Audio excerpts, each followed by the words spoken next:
Today we're focusing in on labor factor and how to adjust it within Electric Ease.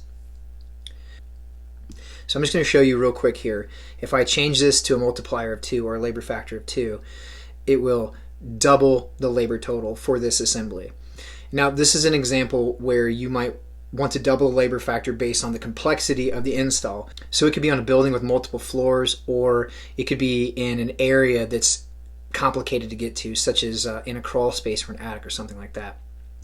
This is an example of where you may want to lower your labor factor just a little bit to be more competitive on a bid.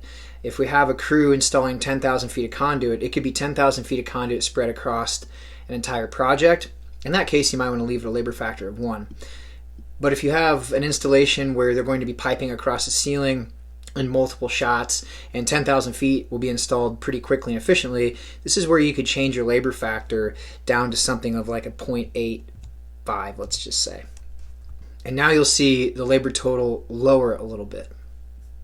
The other option you have for adjusting your labor factor is to set your labor factor at a different default. So here's our labor factor default setting of 1, and I will change this to 2, and then I'm going to save it. So that is how you can set labor factor both on the fly and as a default setting within Electric Ease.